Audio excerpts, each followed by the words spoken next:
नमस्कार, HP exam notes में आपका स्वागत है। ये कोर्स का 11th वीडियो लेक्चर है और आज हम बात करने वाले थे पावर पॉइंट प्रेजेंटेशंस की। बट मुझे लगा कि कहीं चीज़ें मिक्सअप ना हो जाए तो क्यों ना एक एमसीक्यूज़ के सेट को कर लेते हैं। आप लोगों को जब तक मैं पावर पॉइंट प्रेजेंटेशंस पे वीडियो लेक्चर लाऊंगा उससे पहले आप लोगों को करना क्या है कि एम एस एक्सेल और एम एस वर्ड के जितने भी शॉर्टकट कीज़ है उनको आपने रफ नोटबुक में राइट करके 3-4 बार राइट करके जो है अच्छे से याद कर लेना है, ताकि आगे जाके चीज़ें मिक्सअप ना हो। ठीक है। पिछले वीडियो लेक्चर्स में मैंने आप लोगों को एक प्रॉमिस किया था कि मैं यहाँ पे जो कंटेंट प्रोवाइड करवाऊँगा आप लोगों के लिए वो बेस्ट रहने वाला है। फिर चाहे आप कोचिंग ले लो, किसी से एडवाइस ले लो या फिर कुछ भी कर लो, वो बेस्ट रहने वाला है। बट मुझे अब लग रहा है कि यहाँ पे बेस्ट कुछ भी नहीं रहेगा। वो बेस्ट क्यों नहीं रहेगा? अगर हम लोग के बीच इंटरकनेक्शंस नहीं बनते तो शायद, तो आप खुद ही समझो कि चीज़ें बेस्ट कैसे रह सकती है। मान लो बात कि हम लोगों को एक ड्रेस डिज़ाइन करवानी है तो डिज़ाइनर को बताना पड़ेगा ना कि हमें इस कलर की ड्रेस ड्रेस चाहिए, उसमें ये डिज़ाइन होना चाहिए, उसकी लेंथ इतनी रहनी चाहिए, फिटिंग इतनी रहनी चाहिए, वगैरह वगैरह, और भी बहुत कुछ बताना पड़ेगा। तो जो डिज़ाइनर हमें ड्रेस डिज़ाइन करके देगा वो कहीं ना कहीं बेस्ट रहेगी हमारे लिए। वो पहनने में भी कंफर्ट रहेगी, सूट भी करेगी हम लोगों को, और उसे पहनने में हमें अच्छा भी लगेगा क्योंकि वो हमारे अकॉर्डिंग ही बनी हुई है ना। अगर हम उससे कुछ बताएंगे नहीं कि हमें कैसी ड्रेस चाहिए, कैसे कलर की ड्रेस चाहिए, क्या उसमें डिज़ाइन रहेगा, तो वो चाहे जो है उसमें डायमंड्स लगा ले, हीरे मोती लगा ले, कुछ भी कर ले, वो आप लोगों के लिए, हम लोगों के लिए बेस्ट रहेगी ही नहीं। क्योंकि उसकी कहीं ना कहीं फिटिंग हमारे लिए मैच नहीं करेगी, कंफर्ट नहीं रहेगी, और उसे पहनने में भी थोड़ा अनकंफर्ट सा रहेगा ही कि हमारे अकॉर्डिंग नहीं रहेगी वो। तो यहाँ भी चीज़ें जो है सेम तरीके से वर्क करती है। अगर आप लोग मुझे बताएंगे कि यहाँ पे प्रॉब्लम्स है, ये टॉपिक समझने हमें जो मुश्किल हो रही है, या फिर हमें समझ आ रहा है और आप मेरा वे ऑफ टीचिंग भी पसंद करते हैं या नहीं पसंद करते हैं, ये चीज़ें आपको यहाँ पे बतानी रहेगी। तब मुझे कहीं ना कहीं मुझे भी आइडिया रहेगा कि मेरे स्टूडेंट्स को जो है कहाँ पे प्रॉब्लम आ रही है, मुझे किन चीज़ों पे ज़्यादा वर्क करना है, ताकि मैं आप लोगों को जो है बेस्ट कंटेंट जो है प्रोवाइड कर सकूँ। इस उम्मीद के साथ इस वीडियो लेक्चर को शुरू करते हैं कि इस वीडियो के बाद जो है हमारे बीच रिलेशन थोड़ा सा जो है फैमिलियर रहने वाला है। आप जो है कमेंट करेंगे, कमेंट करके मुझे बताएंगे कि मेरा वीडियो लेक्चर जो है कैसा है, वे ऑफ टीचिंग वगैरह वगैरह जो है कैसी है।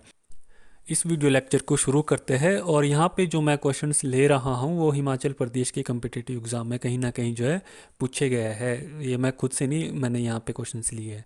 विच of the following is an example of N input device? इनमें से जो है इनपुट डिवाइस का बोलता कौन सा है एग्जाम्पल? तो कौन सा है? स्कैनर यहाँ पे एग्जाम्पल रहेगा। स्कैनर क्या करेगा कि हमारे डॉक्यूमेंट्स को स्कैन करता है और फिर जो है हमारे कंप्यूटर में इसको सेंड कर देता है आगे। तो ये कौन सा है? इनपुट डिवाइस है scanner. Which of the following device produce the best quality graphics reproductions? ठीक है। तो इनमें से कौन सा डिवाइसेज है जो बेस्ट क्वालिटी ग्राफिक्स रिप्रोडक्शन करता है? तो इसका सही आंसर रहेगा प्लॉटर। प्लॉटर जो है बेस्ट क्वालिटी ग्राफिक्स रिप्रेजेंटेशन करता है, रिप्रोडक्शन करता है हमारे लिए। अब देखते हैं इसकी एक्सप्लेनेशन क्या रहेगी। A plotter is a printer designed for printing vector graphics. तो एक प्लॉटर जो है प्रिंटर है, एक हिसाब से जो डिज़ाइन किया गया है प्रिंटिंग वेक्टर ग्राफिक्स को प्रिंटिंग करने के लिए डिज़ाइन किया गया, ये बोल रहा है यहाँ पे। Instead of printing individual dot on the paper, plotter draw continuous line. ठीक है। तो यहाँ पे प्रिंटर की तरह जहाँ पे हम जो है पेजेस के जो है पेपर के जो है डॉट्स को प्रिंट करते हैं, यहाँ पे वो टेक्निक नहीं रहेगी। यहाँ पे जो है लाइन को हम जो है कॉन्टिन्यूसली प्रिंट करेंगे लाइन को। This makes plotters ideal for printing architectural blueprint, engineering design and other CAD drawing. ठीक है। कंप्यूटर एडेड डिज़ाइन ड्राइंग्स को जो है आइडियल बनाता है। तो जो ये प्रोसेस है लाइन को कॉन्टिन्यूसली प्रिंट करने का, पूरी लाइन को प्रिंट करते हैं हम यहाँ पे, तो ये जो है आर्किटेक्चरल ब्लूप्रिंट्स निकालने में हेल्प करता है, इंजीनियरिंग डिज़ाइन में और कंप्यूटर एडेड डिज़ाइन में जो है हमारे प्रोसेस को आइडियल कर देता है, मतलब अच्छा बना देता है ये प्रिंटर को। There are two main type of plotter, drum and flatbed plotters. ठीक है। तो प्लॉटर्स भी दो टाइप के बोलते हैं यहाँ पे, एक ड्रम ड्रम टाइप का प्लॉटर रहता है, एक फ्लैटेबल जो है प्लॉटर रहता है। तो ये आप फिगर्स देख रहे होंगे, ये तो ये जो है बेस्ट ग्राफिक डिज़ाइन को प्रिंट करता है has comparison to laser printer. Next question देखते हैं। Which port can also use to connect to computer to transmit files? ठीक है। तो कौन सा पोर्ट रहेगा जो दो कंप्यूटर के बीच में जो है फाइल को ट्रांसफ़र कर सके? ठीक है। तो पैरेलल पोर्ट बोलते हैं हम कंप्यूटर को, इस पोर्ट को क्या बोलते हैं? Parallel port. ठीक है। तो पैरेलल पोर्ट में क्या रहेगा कि हम एक केबल को जो है दोनों कंप्यूटर के साथ कनेक्ट करेंगे और उसमें डाटा ट्रांसमिट करेंगे एक कंप्यूटर से दूसरे कंप्यूटर में। What is the main folder on storage device call, ठीक है, स्टोरेज डिवाइस में जो मेन फोल्डर रहता है उसको हम क्या बोलते हैं, रूट डायरेक्टरी बोलते हैं हम उस फोल्डर को। अब हम रूट डायरेक्टरी क्यों बोलते हैं, इसकी एक्सप्लेनेशन देखते हैं कि रूट डायरेक्टरी होता क्या है। Explanation, root directory also known as a folder, root directory को फोल्डर कहा जाता है। A directory is a collection of files, एक डायरेक्टरी जो है कलेक्शन ऑफ फाइल है, typically created for the organisation purpose, जो टिपिकली जो क्रिएटेड की ऑर्गेनाइजेशन पर्पज से क्रिएट की जाती है। A file is a unit of information store a computer, यहाँ पे जो फाइल रहती है वो यूनिट ऑफ इंफॉर्मेशन को स्टोर करती है कंप्यूटर में।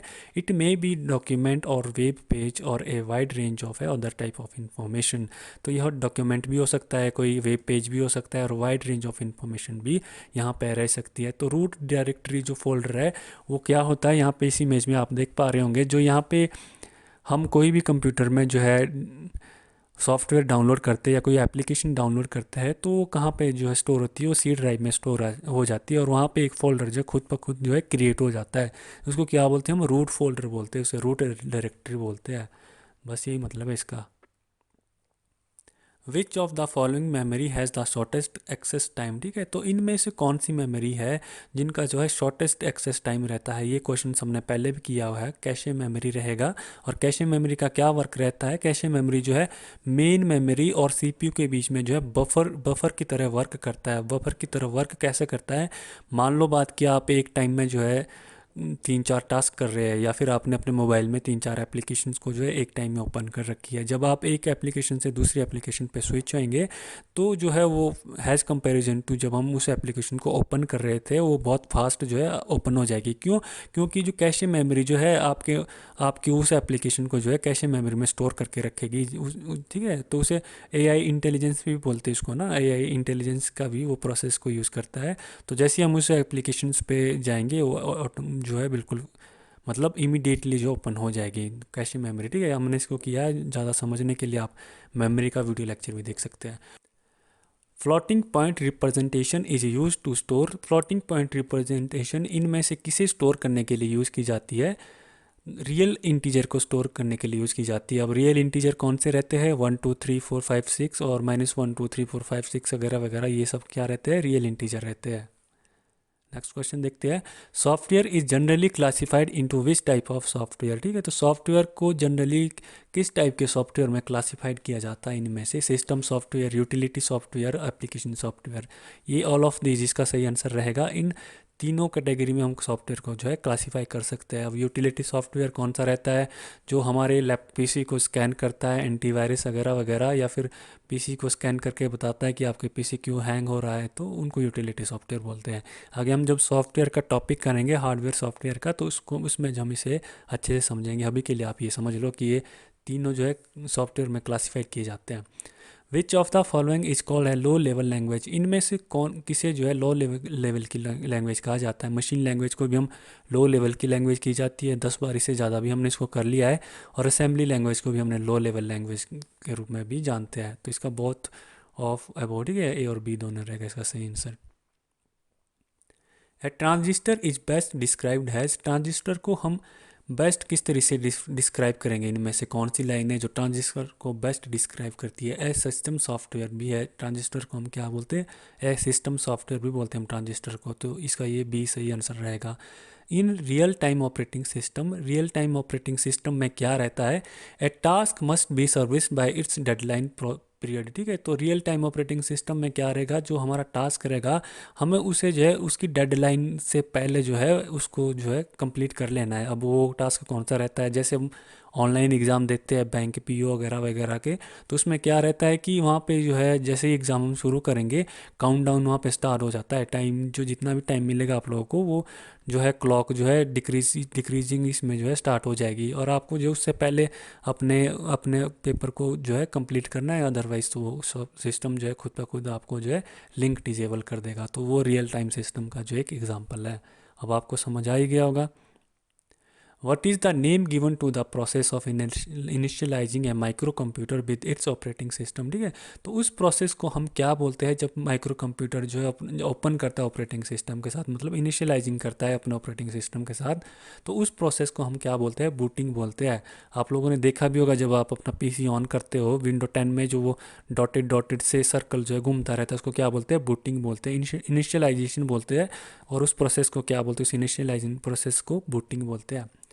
The first operating system created by Microsoft was MS DOS था, वो फर्स्ट ऑपरेटिंग सिस्टम जो माइक्रोसॉफ्ट ने क्रिएट किया था।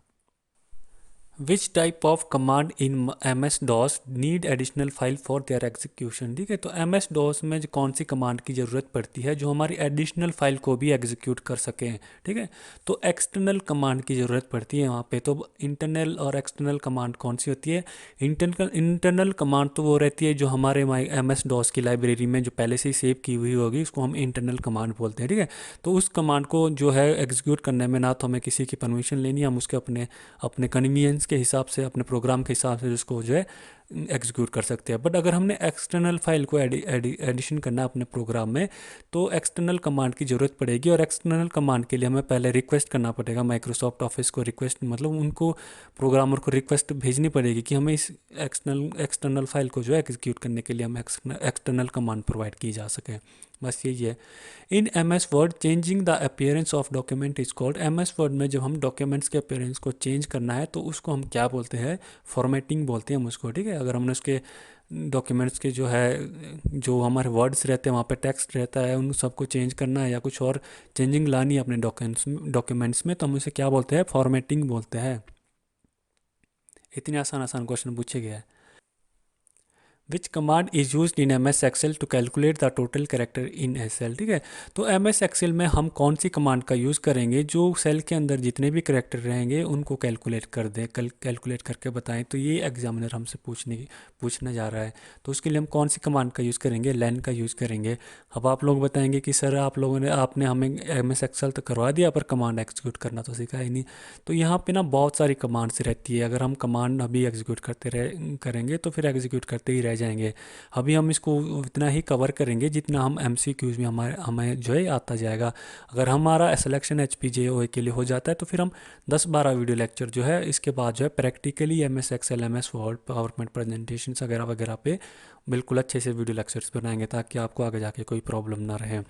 इन एक्सेल रोज आर लेबल्ड है, एक्सेल में जो है रो को कैसे लेबल किया जाता है, 1 2 3 में इसको जो है लेबल किया जाता है। अब हम देखते हैं, इस कमांड को भी एग्जीक्यूट कर लेते हैं और इसको भी देखते हैं कि इसका 1 2 3 आंसर कैसे है। अब हम माइक्रोसॉफ्ट एक्सेल पे आ गए हैं। अब यहाँ पे जो रो रहेगी हमारी 1 2 3 4 5 6 मतलब इंटीजर से लेबल किया गया है, और जो कॉलम है वो हमें अल्फ़ाबेट से लेबल किया गया है, ABCDEFGH। जब ये अल्फ़ाबेट जेड पे जाएंगे तो उसके बाद जो हमारा कॉम्बिनेशन स्टार्ट होएगा वो AAABAC से स्टार्ट करेगा, ऐसे ऐसे करके ये आगे तक चलता जाएगा। तो ये तो बहुत आसान है, ये तो आप लोगों को समझ आ गया होगा। अब लैन कमांड भी यहाँ पे जो है हम एग्जीक्यूट करते हैं। अब हम यहाँ पे क्या करेंगे, मान लो बात कि हम सेल में फ्लावर लिख लेते हैं, FLOWER फ्लावर हमने यहाँ पे लिख लिया। फिर हम यहाँ क्या करेंगे, इक्वल टू का साइन लगाएंगे, इक्वल टू का साइन लगा लिया और L कैपिटल लेटर में लैन लिख लेंगे, LEN हमने यहाँ पे लिखा, ब्रैकेट को स्टार्ट करेंगे। और फिर यहाँ पे जो लाइन टेक्स्ट आ गया, हम टेक्स्ट पे क्लिक करेंगे, टेक्स्ट पे क्लिक करेंगे और फिर उस सेल पे, फ्लावर वाले सेल पे एक क्लिक करेंगे और उसके बाद हम एंटर प्रेस करेंगे। तो ये हमें दे देगा कि उस सेल में जो है कितने कितने करेक्टर है, काउंट करके दे देगा। अब एक और करके देखते हैं, यहाँ पे हमने शिमला लिख लिया। यहाँ पे शिमला लिखने के बाद हमने क्या किया कि इक्वल टू का साइन लगा दिया, लाइन लिख लिया कैपिटल लेटर में और फिर एक ब्रैकेट को स्टार्ट किया, ब्रैकेट को स्टार्ट किया तो फिर टेक्स्ट पे क्लिक किया, टेक्स्ट पे क्लिक किया तो एक बार यहाँ पे शिमला पे भी क्लिक कर दिया और उसके बाद क्या प्रेस किया, एंटर प्रेस किया। तो ये जो इस वाले सेल में या फिर शिमला में कितने भी करेक्टर है उसको काउंट करके इसने दे दिए। इतनी आसान सी, ऐसी आसान आसान कमांड वहाँ पे पूछी जाएगी। आगे देखते हैं। Which power point feature will be use to apply motion effect to different object of slide. तो पावर पॉइंट में वो कौन सा फ्यूचर है जो हम मोशन इफेक्ट को यूज़ करते अप्लाई करेंगे डिफरेंट ऑब्जेक्ट ऑफ स्लाइड, मतलब डिफरेंट स्लाइड में जो है मोशन इफेक्ट को अप्लाई करेंगे तो वो कौन सा फीचर रहेगा, एनिमेशन स्कीम। आगे हम पावर पॉइंट करेंगे तो उसमें भी हम देखेंगे, एनिमेशन स्कीम बोलते हैं उसको। विच of the following is a type of database user, इनमें से डेटाबेस यूजर का कौन सा टाइप है, database administrator is the type of database user. आगे देखते हैं, which of the following is not a type of data model, इनमें से जो है डेटा मॉडल का कौन सा टाइप नहीं है, अब्स्ट्रैक्ट मॉडल जो है यहाँ पे डेटा मॉडल का जो टाइप नहीं है। तो फिर ये हायरार्किकल मॉडल या नेटवर्क मॉडल या रिलेशन मॉडल जो है क्या है, इसको यहाँ पे इमेज के जरिए समझते हैं। हायरार्किकल मॉडल में क्या रहेगा, मतलब अगर आप कोई डेटा कलेक्ट करते हैं, शूज़ का डेटा कलेक्ट करते हैं, वमेन शूज़, हाई हील्स, बेलीज, या मैन शूज़, स्पोर्ट्स शूज़ या स्नीकर्स, ये जो इस प्रकार का डेटा जो रहता है उसको हायरार्किकल डेटा बोलते हैं हम, ठीक है, हायरार्किकल डेटा बोलते हैं। और जो नेटवर्क डेटा रहेगा, college, CSC department, library, student, जो इस प्रकार का जो हम नेटवर्क यूज़ करेंगे उसको हम नेटवर्क मॉडल बोलेंगे। और अगर रिलेशनशिप मॉडल बोलेंगे, रिलेशनशिप मॉडल कौन सा रहेगा, जैसे टीचर है, टीचर का नेम है, टीचर आईडी है, mobile number, salary, age, work क्या करता है टीचर, कौन मतलब कौन सा प्रोफेशन है टीचर का, डिपार्टमेंट, डिपार्टमेंट आईडी और डिपार्टमेंट, ये जो क्या रहेंगे, रिलेशनशिप मॉडल रहेंगे। तो यहाँ पे आप थोड़ा सा आइडिया ले लो, जब हम मॉडल्स को आगे करेंगे तो इनको भी हम अच्छे से समझेंगे। The word rap future is, ठीक है, तो वर्ड में रैप फ्यूचर को जो है क्या मीनिंग रखता है, ये एग्जामिनर ये पूछ रहा है हमारे से। Automatically move text to the next line when necessary, ठीक है, तो ऑटोमेटिकली मूव कर जाता है वो नेक्स्ट टेक्स्ट को नेक्स्ट लाइन में जब हमें उसकी ज़रूरत रहती है, नेसेसरी रहता है। तो हमने वहाँ पे आर्टिकल में देखा था, एक पत्ता भी वहाँ पे प्लेस किया हुआ था, उस आर्टिकल में देखा हमने कि जब हम उस पर कोई आर्टिकल लिख दिया है तो वहाँ पे जो लाइन है वो उस इमेज के ऊपर से नहीं जाएगी, ऑटोमेटिकली दूसरी लाइन पे जाएगी। तो वो किसकी जगह से, किस वजह से पॉसिबल हो पाया, रैपिंग की वजह से पॉसिबल हो पाया। और पिछले लेक्चर में हमने, वीडियो लेक्चर में, रैपिंग को बहुत अच्छे से किया है वर्ड रैप में। नेक्स्ट क्वेश्चन देखते हैं, in M S Access text data type में content maximum character of, M S Access में जो टेक्स्ट डाटा रहता है वो मैक्सिमम कितने करेक्टर को इंक्लूड कर सकता है, ठीक है, तो कितने कर सकता है, 255 करेक्टर को, मैक्सिमम करेक्टर को इंक्लूड कर सकता है। A central computer surrounded by one or more satellite computer is called, एक सेंट्रल कंप्यूटर है जो सराउंडेड रहता है one or more computer, satellite computer से, तो उसको हम क्या बोलते हैं, स्टार नेटवर्क बोलते हैं। स्टार नेटवर्क टोपोलॉजी, ये हमने का टोपोलॉजी में पढ़ा हुआ है और बहुत आसान क्वेश्चन है ये। A machine that connects two or more electronic mail system and transfer message between them is called, एक मशीन जो दो या दो से ज़्यादा इलेक्ट्रॉनिक मेल सिस्टम को जो कनेक्ट करती है और उनके बीच जो है मैसेज को ट्रांसफ़र करती है, तो हम उसको क्या बोलते हैं, मेल गेटवे बोलते हैं। अब इसकी एक्सप्लेनेशन देखते हैं कि मेल गेटवे होता क्या है। The mail gateway is a machine, mail gateway एक मशीन है, that handles connection between network, जो नेटवर्क के बीच को कनेक्शन को भी हैंडल करती है। Network that run different communication protocol, वो नेटवर्क जो डिफरेंट कम्युनिकेशन प्रोटोकॉल को फॉलो करते हैं या उन पे रन करते हैं, और communicate between different network that use the same protocol, और कम्युनिकेट करता है मेल गेटवे डिफरेंट नेटवर्क में जो सेम प्रोटोकॉल को, जो नेटवर्क जो है सेम प्रोटोकॉल को यूज़ कर रहे होते हैं। बस ये इसकी एक्सप्लेनेशन रहती है। इन OSI model which of the following layer decide the path of data, OSI model में जो है पाथ ऑफ डेटा को कौन सी लेयर डिसाइड करती है कि डेटा जो है कहाँ से फॉलो करना चाहिए, किस पाथ से फॉलो करना चाहिए, तो इसके लिए कौन सी लेयर होगी, नेटवर्क लेयर होगी। इसकी एक्सप्लेनेशन देखते हैं। The network layer protocol determine which route is suitable from source to destination, तो नेटवर्क लेयर प्रोटोकॉल डिसाइड करती है, डिटरमाइन करती है कि डेटा को सेंड करने के लिए कौन से रूट सुटेबल रहेगा सोर्स से डेस्टिनेशन तक। This function of network layer is known as routing, और ये जो फंक्शन है, जो प्रोसेस है नेटवर्क लेयर का, इसे हम रूटिंग के नाम से भी जानते हैं। OSI मॉडल जो है काफ़ी इंपॉर्टेंट है इस एग्जाम प्रोस्पेक्टिव से। Encapsulation is also known as, examiner पूछ रहा है कि इनकैप्सुलेशन को और किस नाम से जाना जाता है। इन्फॉर्मेशन हाइडिंग के नाम से भी हम इनकैप्सुलेशन को जानते हैं। अब इसके एक्सप्लेनेशन देखते हैं कि इन्फॉर्मेशन हाइडिंग से कैसे हम इसको जानते हैं। Encapsulation is one of the fundamental of OOP, object oriented program. Encapsulation जो है एक फंडामेंटल है ऑब्जेक्ट ओरिएंटेड प्रोग्राम का, और ऑब्जेक्ट ओरिएंटेड प्रोग्राम हमने पहले भी कर रखा है। Encapsulation is use to hide the value, ये इनकैप्सुलेशन जो है वैल्यू को हाइड करने के लिए यूज़ किया जाता है। और state of A structure data object inside a class, और स्ट्रक्चर डाटा ऑब्जेक्ट का जो है इनसाइड स्टेट को भी हाइड करने के लिए जो है यूज़ किया जाता है इनसाइड ए क्लास में। अब यहाँ क्लास क्या मीनिंग रखता है, जो हमें क्लास का मीनिंग समझ आता है वो तो ये है कि हमारे स्कूल में क्लास रहती है, उसमें इन्फॉर्मेशन रहती है कि कितने बॉयज़ है, कितने गर्ल्स है, उनका ब्लड ग्रुप क्या है, उनकी ग्रेड्स क्या है, उनके पास सब्जेक्ट क्या है वगैरह वगैरह वगैरह ये हमारे क्लास की इन्फॉर्मेशन रहती है, और हमें क्लास का मीनिंग भी यहाँ पे यही समझ आता है। बट इस इनकैप्सुलेशन में या फिर कंप्यूटर में क्लास का मीनिंग अलग है। यहाँ पे जो आपकी प्रोग्रामिंग रहेगी, प्रोग्रामिंग में क्या वैल्यूज़ रहनी है, स्ट्रक्चरल डाटा का क्या इन्फॉर्मेशन रहनी है, और भी वहाँ पे बहुत सारी इन्फॉर्मेशन रहती है। तो जो प्रोग्रामिंग की इन्फॉर्मेशन है, हमारे सिस्टम की इन्फॉर्मेशन है, उसको हम यहाँ पे क्लास बोलते हैं। तो उसको जो प्रिवेंट करने के लिए preventing unauthorised parties direct access to them. तो अनऑथराइज्ड पार्टीज से जो है डायरेक्ट एक्सेस ना ले सके हमारे सिस्टम के इन्फॉर्मेशंस का, तो उसके लिए हम कौन सा यूज़ करते हैं, एनकैप्सुलेशन का यूज़ करते हैं। आ गया होगा समझ।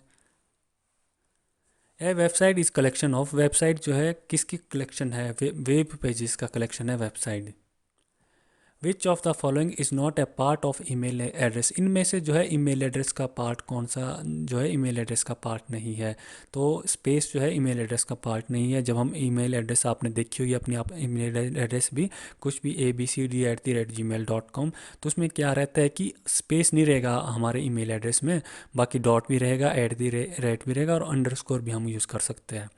विच of the following is use to write web pages, इनमें से जो है वेब पेज को राइट करने के लिए हम क्या यूज़ करते हैं, HTML का हम यूज़ करते हैं वेब पेज को राइट करने के लिए। जब हम कोई वेबसाइट क्रिएट करते हैं और उसके वहाँ पे हमने वेब पेज को राइट करना है, तो हम HTML सोर्स का यूज़ करते हैं। तो HTML stand for hyper text markup language, और ये जो बाकी फुल फॉर्म्स है आप इनको भी याद कर लेना, जैसे URL है यूनिफॉर्म रिसोर्स लोकेटर, HTTP है hyper text transfer protocol, FTP है फाइल ट्रांसफ़र प्रोटोकॉल्स। ठीक है, तो ये पूछे जा सकते हैं कि एक नंबर में आप नंबर में जो है पूछे जा सकते हैं। Software program that close potential security breaches in an operating system are known as, वो सॉफ्टवेयर प्रोग्राम जो हमारे ऑपरेटिंग सिस्टम को जो है पोटेंशियल सिक्योरिटी ब्रिजेस से बचाएगा, मतलब हैक करने से बचाएगा या कोई इम्पैक्ट करने से और एक्सटर्नल इम्पैक्ट करने से बचाएगा, उसको हम क्या बोलते हैं, सिक्योरिटी पैचेस बोलते हैं। हम उसको क्या बोलते हैं, उसको सिक्योरिटी पैचेस बोलते हैं। A virus that can delete antivirus software is called as, जो वायरस एंटीवायरस सॉफ्टवेयर को डिलीट करता है उसे हम क्या बोलते हैं, रिट्रो वायरस हम उसको बोलते हैं। क्या बोलते हैं, रिट्रो वायरस बोलते हैं। तो आज के इस वीडियो लेक्चर को यहीं पे बाइंड अप करते हैं। मुझे उम्मीद है कि आपको ये वीडियो लेक्चर पसंद आया होगा। अगर आप मेरे वर्क को पसंद करते हैं तो वीडियो को लाइक कीजिए, चैनल को सब्सक्राइब कीजिए, और मेरे साथ अपडेटेड रहने के लिए बेल आइकन को भी प्रेस कीजिए। Thanks for watching.